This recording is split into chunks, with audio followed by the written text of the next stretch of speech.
तो hello guys, इस वाले लेक्चर में हम लोग देखने जा रहे हैं यहाँ पे एक बहुत ही इंपॉर्टेंट चैप्टर है सेल साइकिल और सेल डिवीज़न। ठीक है, इसको हम लोग डील कैसे करते हैं नीट एग्ज़ाम में। तो आप लोग जानते हैं कि कम से कम 3 से 4 क्वेश्चन आपके नीट में इस टॉपिक से पूछे जा रहे हैं। ठीक है, और सिंपल क्वेश्चन पूछे जा रहे हैं, तो बहुत ज़्यादा टफ नहीं पूछे जा रहे हैं। बस अगर जो आपने रीड किया है एक लाइन एनसीईआरटी की, तो उसी से आपको ये क्वेश्चन निकल के आ जाते हैं। लेकिन अब जो यहाँ पे मैं कुछ नया बताने जा रहा हूँ उसको थोड़ा सा आपको ध्यान देना है। नया क्या है? नया है ये वाला सेक्शन। ठीक है, ये वाला सेक्शन आपको स्किप नहीं करना है। जैसे इसमें जो डेटा दिया है, जो लाइन लिखी है, उसी हिसाब से आपको ये पूरा पढ़ना है। तो पढ़ते हैं यहाँ पे। ठीक है, देखो टेक्स्ट तो सभी पढ़ लेते हैं, लेकिन ये चीज़ें स्किप कर देते हैं। इसको देखते हैं यहाँ से। Are you aware that all organism even the largest start their life from a single cell. ठीक है, तो जितने भी ऑर्गेनिज्म हैं वो अपनी लाइफ जो होती है वो स्टार्ट कहाँ से करते हैं? सिंगल सेल से। अब आपका हो कि ये तो हमको पता था, लेकिन वो क्वेश्चन में ऑलवेज, ठीक है, या sometime,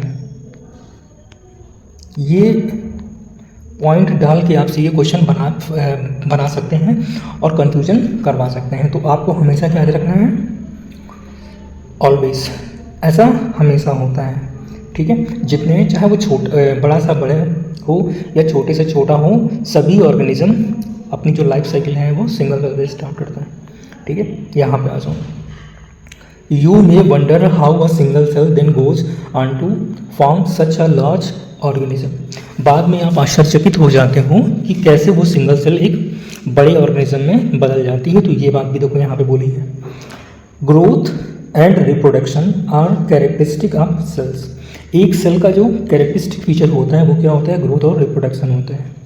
Indeed of all living organism. Indeed का मतलब यहाँ पे ऐसा वास्तविक होता है सभी ऑर्गेनिज्म में ग्रोथ और रिप्रोडक्शन होता है, और सभी सेल्स में भी होता है। ये बात ध्यान रखनी है। कोई भी ऐसी सेल नहीं जिसमें ग्रोथ और रिप्रोडक्शन ना हो, या फिर कोई ऐसा ऑर्गेनिज्म नहीं है जिसमें ग्रोथ और रिप्रोडक्शन ना हो। इस लाइन का मतलब यहाँ पे ये है। अगला आते हैं। अगला यहाँ पे दिया है all cells reproduce by dividing into 2।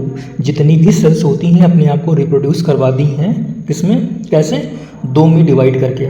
ठीक है, with each parental cell giving rise to 2 daughter cell each time they divide. ठीक है, तो वो जैसे कि मान लो इनका कहने का मतलब यहाँ पे एक सेल ये ऐसे है, तो ये 2 में डिवाइड होगी ऐसे, इस टाइप से। तो ये वाली जो है ये पेरेंटल सेल हो गई। तो पूरा मैं आपको बेसिक से पढ़ा रहा हूँ यहाँ पे। ये पेरेंटल सेल हो गई और ये वाली हमारी डॉटर सेल हो गई। Daughter cells. ठीक है, अब जब ये डिवाइड करेंगे तो यहाँ पे 2 ये बना देंगे ऐसे ऐसे। ठीक है, तो अब ये वाली जो सेल होगी इनके लिए क्या हो जाएगी? पेरेंटल सेल हो जाएगी। तो वही ये लाइन समझा रहे हैं यहाँ पे, ये भी आपको समझना ही है। नेक्स्ट समझो। These newly form daughter cell can themselves grow and divide giving rise to 2 new cell population that is found by the growth and division of a single parental cell and its progeny. समझ में आ ही गया होगा। मतलब growth और division या reproduction क्या है, ये हर सेल में होता है, और हर सेल जो होती है वो बाद में फिर से 2 नई सेल फॉर्म करती है, डॉटर सेल। ठीक है, ये चीज़। In other words such cycle of growth and division allow a single cell to form a structure consisting of million of cell. ये काफ़ी इंपॉर्टेंट है। अब मिलियन की जगह यहाँ पे बिलियन ऑफ सेल रखवा सकता है, वो गलत करवाने के लिए कुछ भी कर सकता है। तो आपको ये वाला डेटा याद रखना है। मिलियन ऑफ सेल्स यहाँ पे लिखा है, तो मतलब यहाँ पे यही आपको याद रखना है। काफ़ी इंपॉर्टेंट चीज़ यहाँ पे है। बाकी कंटेस्ट तो आप लोग सभी लोग पढ़ते हैं, जो टेक्स्ट में दिया है उसका मैं यहाँ पे नहीं कह रहा हूँ आपसे। ठीक है, ये तो आप सभी लोग पढ़ते ही हो भाई। इसको नहीं पढ़ोगे तो क्वेश्चन कैसे निकलेगा? ठीक है, बाकी इसमें क्या आपको पढ़ना है वो मैं और बता रहा हूँ यहाँ से, जो चीज़ें आप लोग मिस आउट कर देते हो। जो वर्ड्स इटैलिक्स में लिखे होते हैं, इटैलिक्स में लिखे होते हैं या फिर बोल्ड लिखे होते हैं, उनको आपको पढ़ के जाना। लाइक यहाँ पे क्विंसेंट स्टेज की बात की गई है, तो इसके बारे में आपको पढ़ लेना है अच्छे से। इसके बाद में और चीज़ें, जो चीज़ें इंपॉर्टेंट हैं वो मैं चीज़ें यहाँ मैं आपको बता दूँ। बाकी टेक्स्ट आपके टीचर पढ़ा देते हैं, तो टेक्स्ट पढ़ना आपका काम है। लेकिन जो मुझे लग रहा है इसमें इंपॉर्टेंट, जो आप लोग स्किप कर सकते हो, वो चीज़ मैं यहाँ पे बता रहा हूँ। क्योंकि ये वीडियो बनाने का मकसद मेरा है 360 में 360 की बात करना, ठीक है। 360 में कैसे 360 हम लोग ला सकते हैं उसकी बात करना, ठीक है। ये सारी चीज़ें आप लोग पढ़ते हो और इसके इंपॉर्टेंस के बारे में जानते हो, कितना इंपॉर्टेंट है ये सब चीज़ें, ठीक। चलो, अब आप लोग क्या छोड़ देते हो, छोड़ कर देते हो, वो चीज़ मैं यहाँ पे आपसे डिस्कस करूँगा। ये चीज़ छोड़ देते हैं आप लोगों, समरी, ये बहुत इंपॉर्टेंट है। मतलब मोर देन 70% लोग इस टॉपिक को छोड़ देते हैं, ठीक है। 70% लोग इस टॉपिक को छोड़ देते हैं, जबकि आपको ये पढ़नी चाहिए। पढ़ते हैं, हमारे साथ में आइए पढ़ते हैं। अकॉर्डिंग टू सेल थ्योरी, देखो ये जो सेल यूनिट है उसमें सारे 3 चैप्टर हैं, तो वो सब मिला के इसमें बताया गया है, ठीक है। तो उसमें आपको cell the unit of life वो भी पढ़ने को मिलेगा, समरी में दिया है। According to cell theory, cell arise from pre existing cell, ये बात तो सभी लोग जानते हैं, इसमें कुछ नया नहीं है। The process by which this occur is called cell division, ठीक है, इंक्लूड कर दिया गया, मतलब उस चैप्टर का सेल डिवीजन से कनेक्शन कर दिया गया। कैसे होता है, तो ये क्वेश्चन, मतलब जैसे कि सेल अराइज, मतलब कोई सेल जो होती है वो अराइज कैसे होती है, प्री एग्जिस्टिंग सेल से। अब आपसे पूछा जाए कैसे होती है, तो with the help of cell division, ये इसका आंसर हो जाएगा प्रॉपर वाला।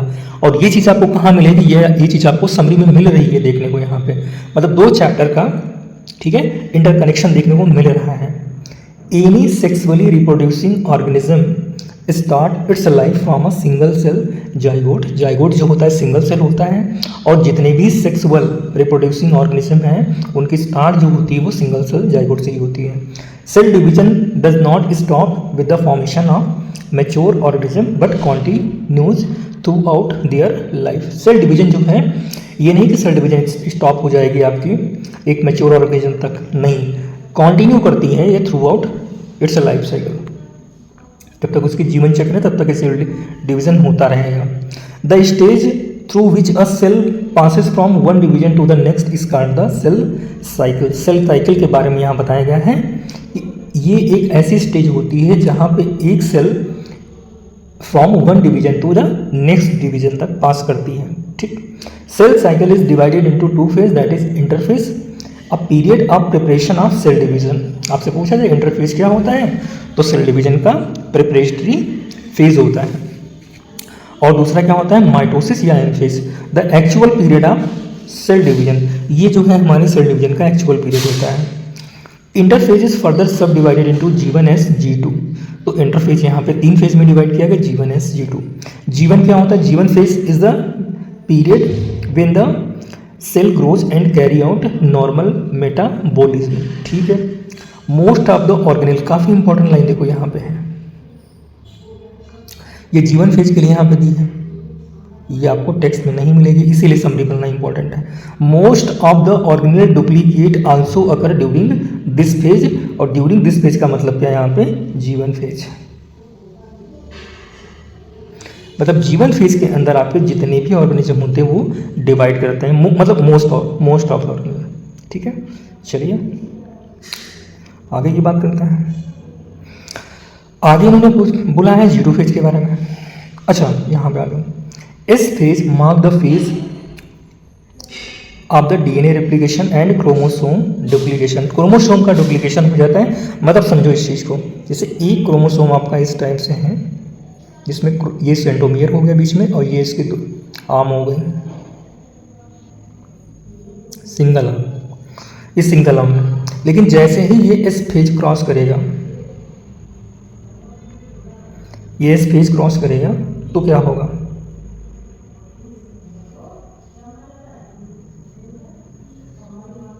इसके पास 2 आर्म हो जाएंगी, सेंट्रोमियर इसका एक ही रहेगा, और काइनेटोकोर दो ही रहेंगे, ठीक है। काइनेटोकोर भी 2 रहेंगे। आर्म यहाँ पे कितनी हो गई हैं, आर्म या क्रोमैटिड कहो यहाँ, आर्म्स को या क्रोमैटिड को कितनी हो गई हैं 2, और यहाँ पे कितनी थी आर्म्स 1 थी। इस फेज के बाद में ऐसा हो रहा है तो डीएनए का, अब देखो यहाँ एक आर्म है तो मान लेते यहाँ पे C अमाउंट है, या इसको 5C मान लो एनसीईआरटी में जो दिया है, तो इसमें कितना हो जाएगा डीएनए का अमाउंट 10C। लेकिन क्रोमोसोम नंबर वही रहेगा, ये बात ध्यान रखना। नंबर अगर 46 हो तो 46 ही रहेगा, बस आम में थोड़ा सा इधर उधर हो रहा है। आम यहाँ पे 1 थी, यहाँ पे अभी भी इसको सिंगल क्रोमोसोम ही बोलोगे आप, ये नहीं कि आप इसको 2 क्रोमोसोम बोल दोगे। भाई आम डबल होगी, डुप्लीकेशन हुआ तो इसका मतलब ये नहीं क्रोमोसोम का नंबर बढ़ा दिया आपने 46 और 46 रखोगे, 52 नहीं कर दोगे या 92 नहीं कर दोगे, है ना। ये चीज़ ध्यान रखनी है। इससे इस वाले कॉन्सेप्ट से आपके बहुत सारे न्यूमेरिकल सॉल्व हो जाते हैं। चलो आगे देखते हैं। आगे उन्होंने बोला है इस पे, अच्छा ये हो गया। G2 phase is the phase of DNA replication। अच्छा, G2 phase is the period of cytoplasmic growth, कोई खास बात नहीं है। Mitosis is also divided into 4 stage, namely prophase, metaphase, anaphase and telophase, ये बात पता होती है। Chromosome condensation occurs during prophase. Prophase के अंदर हमारा क्रोमोसोमल जो मटेरियल होता है वो कंडेंस होने लगता है साइमल्टेनियसली, साथ साथ। The centriole move toward the opposite pole. इसी के साथ साथ जब क्रोमोसोम का कंडेंसेशन होता है प्रोफेज में, तो हमारे जो सेंट्रिओल्स होते हैं ये कहाँ जाते हैं, अपोजिट पोल पे। The nuclear envelope and nucleolus disappear and the spindle fibre start preparing. इसी फेज में, प्रोफेज में, न्यूक्लियर इन्वेलप जो होता है वो और न्यूक्लियोलस जो होता है ये डिसअपियर हो जाते हैं और स्पिंडल फाइबर अपीयरिंग होने लगता है, धीरे धीरे बनने लगता है। चलिए आगे। Metaphase is marked by the alignment of chromosome at the equatorial plate. Metaphase जो होता है यहाँ पे हमारा क्रोमोसोम अलाइनमेंट हो जाता है ड्यूरिंग एनाफेज। अब देखो एनाफेज की बात कर रहा है। Anaphase the centromere divide and the chromatid start moving toward the 2 opposite pole. Centromere divide कर गया कहाँ पे, एनाफेज में, और जो हमारे 2 क्रोमैटिड्स, अभी हमने बताया था क्रोमैटिड्स के बारे में, आर्म या क्रोमैटिड, ये कहाँ जाने लगते हैं, अपोजिट पोल पे। Once the chromatid reach the 2 pole the chromosomal elongation start. जैसे ही क्रोमैटिड हमारे सेंटोमियर हमारे अपोजिट पोल पे पहुंच जाते हैं, क्रोमोसोमल इलांगेशन होने लगता है, स्टार्ट हो जाता है। Nucleolus and nuclear membrane reappear. अब न्यूक्लियोलस और न्यूक्लियर मेम्ब्रेन जो है रीअपियर होने लगती है और this stage is called as telophase. तो टीलोफेज के बारे में काफ़ी जानकारी यहाँ पे दी है। क्रोमोसोमल इलांगेशन अगर जो पूछा जाए स्टार्ट कहाँ पे होता है, तो ये हमारा टीलोफेज में। न्यूक्लियोलस न्यूक्लियर मेम्ब्रेन रीअपियर कहाँ होती है, तो ये हमारी टीलोफेज में होती है। चलिए, nuclear division is then followed by cytoplasmic division and is called cytokinesis. Nuclear division के बाद क्या होगा, साइटोप्लाज्मिक डिवीजन होगा और इसको लोग साइटोकाइनेसिस बोलते हैं। Mitosis this is the equational division in which the chromosome number of the parent is conserved in the daughter cell. ध्यान देना, अगर जो आपका पेरेंटल सेल में 46 क्रोमोसोम हैं तो भले ही वो 2 डॉटर सेल बने, लेकिन यहाँ भी जो क्रोमोसोम नंबर होगा वो 46 होगा। तो यहाँ पे ये लाइन काफ़ी इंपॉर्टेंट है, equational division in which the chromosomal number of the parent is conserved, important है। अगर कंजर्वेशन ऑफ क्रोमोसोम नंबर की बात करें तो वो माइटोसिस में होता है और काफ़ी बेस्ट होता है माइटोसिस उसके लिए। इन कंट्रास्ट, इसके अलावा मतलब इसके माइटोसिस के in contrast to mitosis, meiosis occur in the diploid cell. Meiosis जो होती है वो डिप्लॉयड सेल में होती है, which are destined to form gamete. मतलब डेस्टिनेशन का क्या होता है, गैमेट बनाना। गैमेट कैसे होते हैं, हमारे हैप्लॉइड होते हैं। अगर जो आपसे कोई पूछे कि गैमेट बनाने के लिए क्या काम करोगे भाई, तो हमें वो मियोसिस करनी पड़ेगी। गैमेट हमारा मियोसिस से ही बनता है। It is the called reduction division since it reduce the chromosome number by half while making gamete. जैसे ही गैमेट बनते हैं तो गैमेट कैसे होते हैं, हैप्लॉइड होते हैं, तो रिडक्शन डिवीजन इसको बोलते हैं। ठीक, आगे आता है। In sexual reproduction when the 2 gamete fuse the chromosome number is restored to the value in parent in sexual reproduction. अब देखो जैसे ही सेक्सुअल रिप्रोडक्शन होगा तो दो गैमेट फ्यूज कर जाएंगे, मतलब एक यहाँ पे एक होगा और दूसरा यहाँ पे क्या होगा, स्पर्म होगा, और फ्यूज करके ये बना देंगे हमारा एक ऑर्गेनिज्म, जाइगोट बना देंगे। तो इसमें क्रोमोसोम नंबर कितने हो जाएंगे 46, यहाँ कितने थे 23, यहाँ कितने थे 23। ठीक है, ये सेक्सुअल रिप्रोडक्शन यहाँ पे हो गया। When the two gamete fuse, the chromosome number is restored। अब अगर जो बात करें कि रिस्टोरिंग ऑफ, देखो कंजर्वेशन ऑफ क्रोमोसोम नंबर की बात करें पेरेंट और प्रोजेनी में, तो आपको हो गए माइटोसिस हो रही है वहाँ पे। लेकिन अगर जो रिस्टोरिंग की बात करें, मतलब फिर से इसको रिस्टोर करना है, ठीक है, किसको, क्रोमोसोम नंबर को, तो उसके लिए आप क्या करोगे, मेयोसिस की बात करोगे।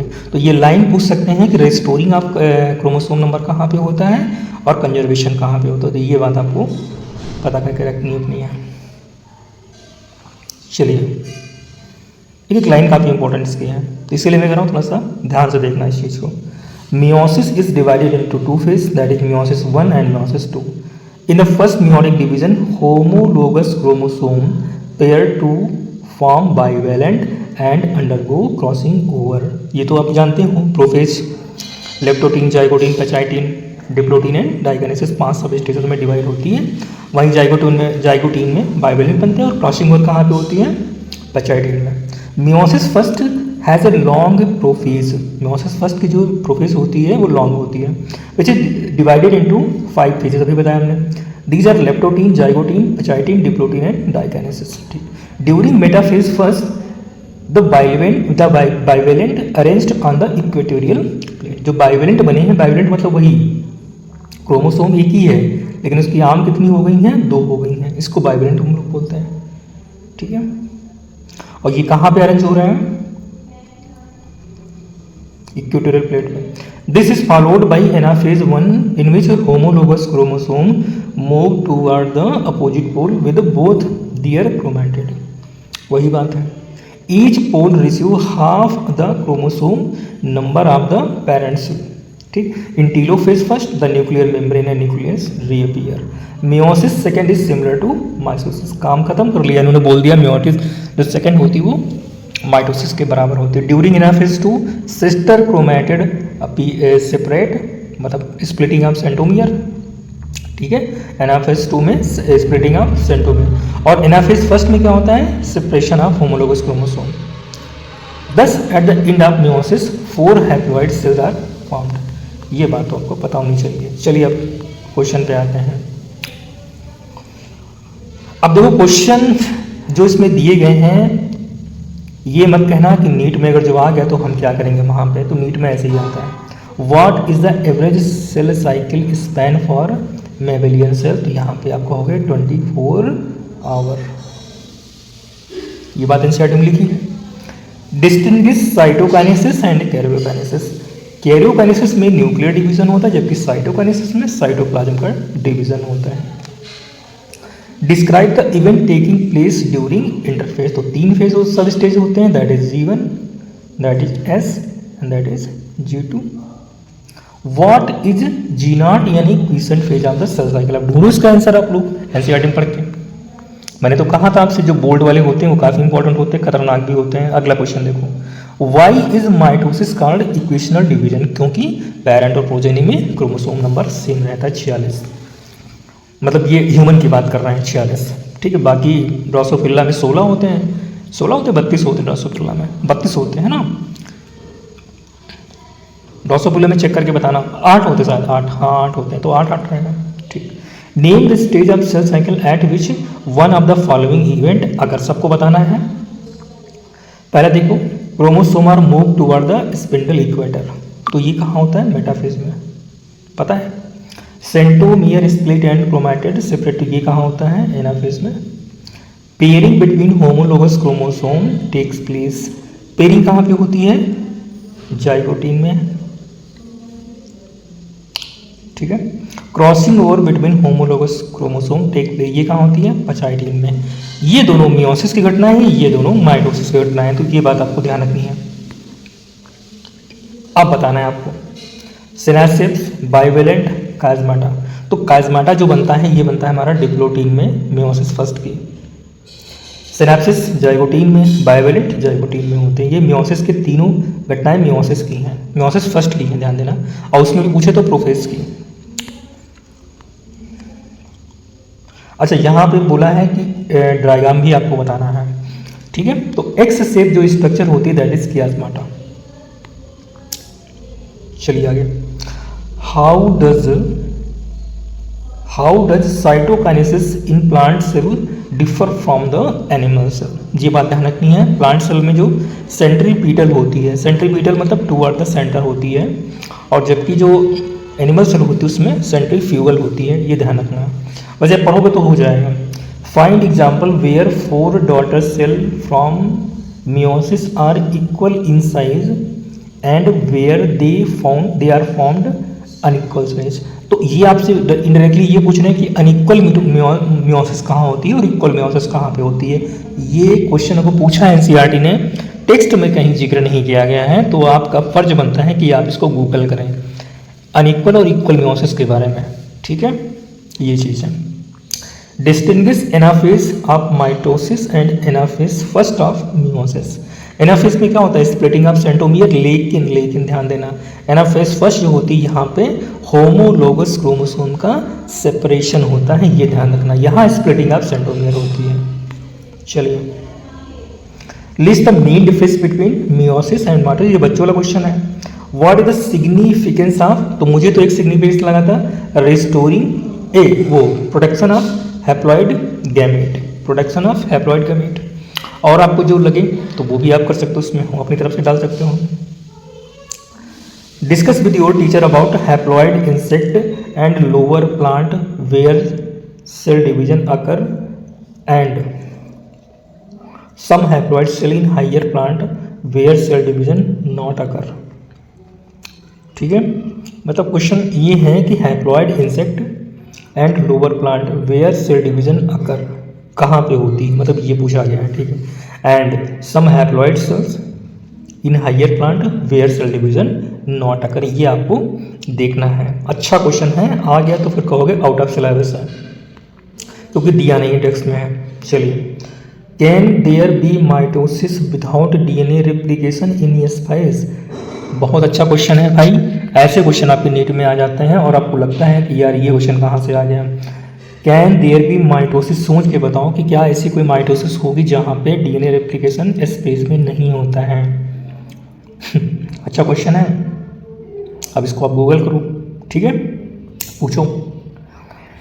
Can there be DNA replication without cell division, क्या कहीं पे DNA replication without cell division के हो सकता है। दोनों क्वेश्चन बड़े खतरनाक हैं, ठीक है। चलिए, analyse the event during every stage of cell cycle and notice how the following 2 parameter change. Number of chromosome per cell, amount of DNA content per cell. Always event every stage, मतलब every stage का मतलब यहाँ पे क्या हो गया, मतलब इनका कहना है प्रोफेज में देखना है, मेटाफेज में, एनाफेज में एंड टीलोफेज में।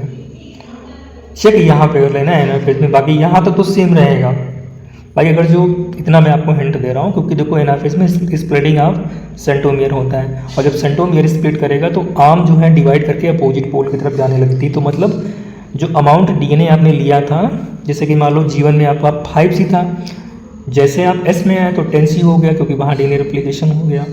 G1S G2 में भी वही रहा, प्रोफेज में वही रहा, मेटाफेज में वही रहा। असली खेल कहाँ शुरू होता है, एनाफेज में। एनाफेज में सेंट्रोमियर डिवाइड करेगा तो 2 आर्म अपोजिट पोल पे जाएंगे, तो अलग अलग अपना डीएनए लेके जाएंगे, तो 5C रहेगा उनके पास डीएनए, तो 5C दोनों पे रहेगा। फिर टीलोफेज में वही रहेगा 5C, ठीक है। तो कहने का मतलब ये है, ये अपने आप करना है। Amount of DNA content percent, यही चीज़ थोड़ी मेन होती है, बाकी क्रोमोसोम नंबर तो सेम ही रहता, 46 ही रहता, तो कोई दिक्कत नहीं है।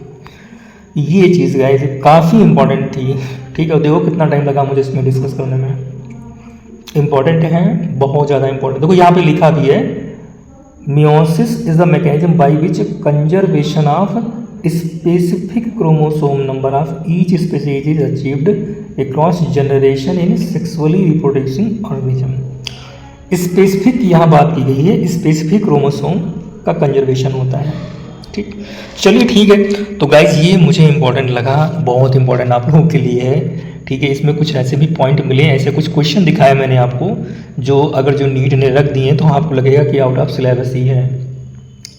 वो क्वेश्चन नोट कीजिए आप, एनसीईआरटी क्वेश्चन है, नोट करके भाई अपने नोट्स बनाइए खुद, इनको गूगल पर सर्च कीजिए कि इसका आंसर क्या हो सकता है। जैसे मैंने इसमें 2-3 क्वेश्चन टिक बताए भी, वो क्वेश्चन कीजिए, उनको सर्च कीजिए। आगे तो नए होंगे, और जो आपका सपना है ना 360 में, 360 वाला, ये अधूरा रह जाएगा फिर।